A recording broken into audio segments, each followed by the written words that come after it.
and very limited. At 16:52, 4:52 hours, our dispatch received a call of an active shooter at the Natalie Medical Building at 6457 South Yale Avenue. We had officers arrive at the location at 4:56, so a 3-minute response time, and make contact with victims and the suspect at 5:01. And that was them making their way to the second floor. The officers that did arrive were hearing shots in the building, and that's what directed them to the second floor. Right now, we have 4 civilians that are dead. We have 1 shooter that is dead, and right now, we believe that is self-inflicted. Officers have not been interviewed, but we're certain that's a self-inflicted gunshot wound on his part. The scene is fairly limited to one section of that floor on the second floor. And officers are currently, and detectives interviewing witnesses that were throughout the building, and especially those on the second floor. No officers were injured. We have a reunification center set up at Memorial High School in the auditorium on the north end of Memorial High School for families that may have had somebody in this building at the time and have not been able to make contact. That is a location they can check in with for information. Right now, the suspect, we do not have an identity. That we believe we're getting close on the identity of the suspect. He is a black male, estimated to be 35 to 40 years old, and we have confirmed he had 1 long gun, a rifle, and 1 handgun on the scene at the time. That's what I have, and I will turn it over to. Can we confirm? I'll come back for those questions. Okay, thank you.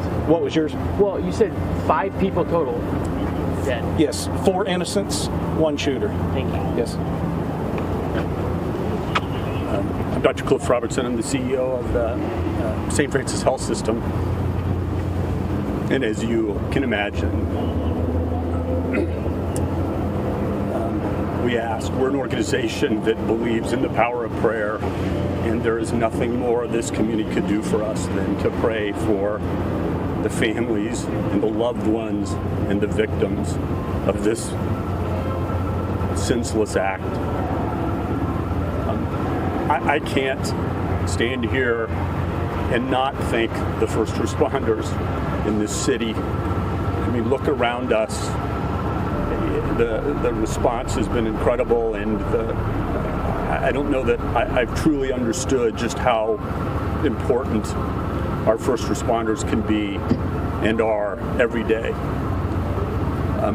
There will obviously be many questions, and there will be a very bumpy road, I think, ahead of us. But there are over 10,000 people that are part of the St. Francis Health System that every day commit their lives to taking care of people in need, taking care of everyone in need. And this senseless, horrible, incomprehensible act is not going to change that. I want to start by echoing Dr. Robertson's comments. This campus is sacred ground for our community.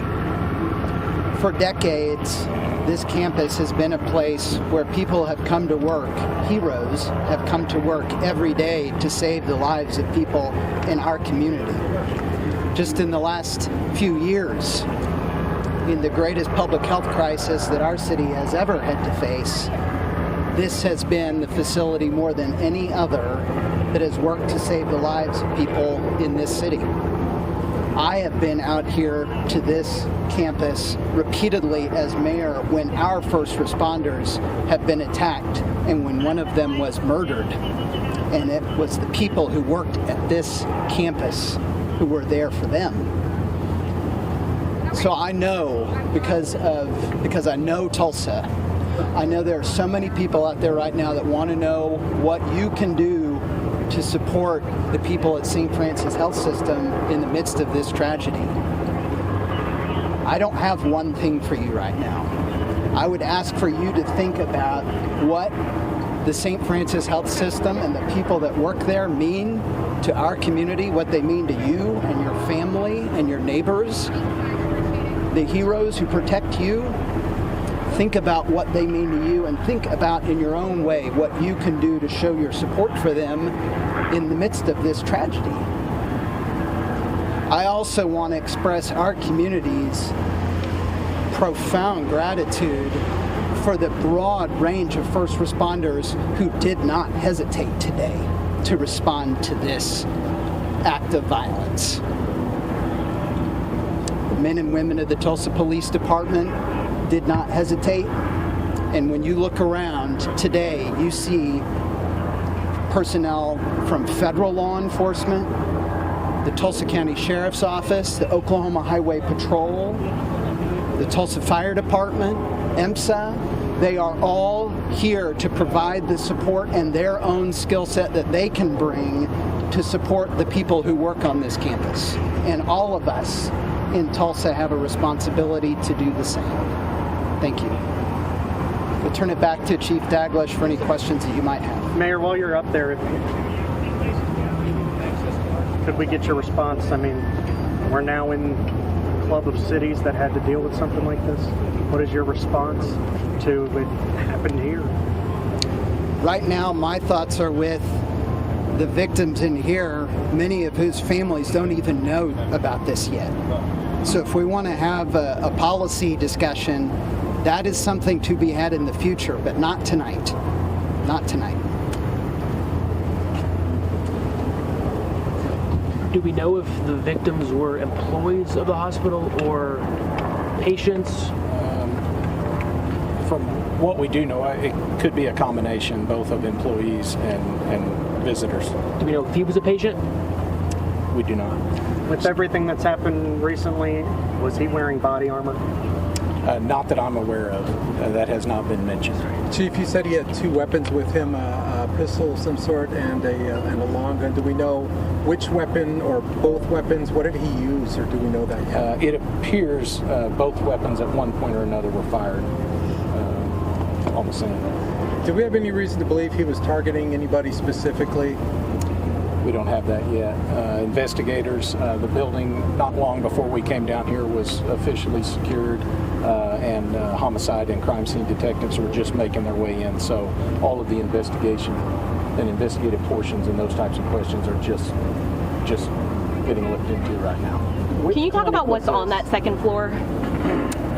I don't have there is an orthopedic center, an orthopedic office there, but I'm unaware of if that occupies the whole floor or if there are other offices on the floor. Do we know if that's where this happened, in that orthopedic center? At least part of the same. Is everybody, cleared out of the closets, the cubbies, and yeah, they've gone floor to floor, office to office, and has gathered keys from St. Francis and have essentially cleared. And we utilize officers from those other agencies as well to help get that job done. There was one witness, potential victim, that was found late in the process, locked in a closet. So worth their efforts to make sure that was very methodically done. How long was this shooter active from the first shot to him inflicted wound on himself? There was a 3-minute response, so I don't know how long the call took to come in, but it appears as though the whole thing was a 4-minute or so time span from the time it came in to the time officers made contact, 4 to 5 minutes. And all the gunfire occurred in that same area on the second floor, as far as we know? The best we believe right now. Do we know who called? I do not. After everything that happened last week, was active shooter training refreshed on y'all's mind? And this was just almost second nature for you? Yeah, I think that's probably fresh on everyone's minds. I will say Tulsa revisits that topic regularly. So I was very happy with what we know so far regarding the response of our officers. And as the mayor mentioned, the citizens of Tulsa, I think, should be proud. This parking lot was difficult to get to for some of those officers who were here just minutes after it came in. It was difficult due to the amount of cars that had responded from all sides of town. and then federal agencies. I believe every federal agency is represented here. Light Horse are here. I've been contacted by surrounding sheriff's offices, Sheriff Regalado, Sheriff Chris Elliott, offering to help cover calls for service while we dealt with the scene. So the response, I cannot overstate how proud I am of the area response to this incident. Do you believe he acted alone? We're going to have a press conference tomorrow. Yep. We're still unpacking a lot of this. We can ask questions all night. I've got a question for Dr. Robertson, if that's okay. If you want to answer the question, so you can, or else we can wait till tomorrow. We don't know. We are still trying to confirm his identity, and the intelligence and the investigative side will take off after that. Do we know if there's any There'll be no more connection questions to- today. We'll have a press conference tomorrow. We'll get you all the information you need. Thank you. Yes.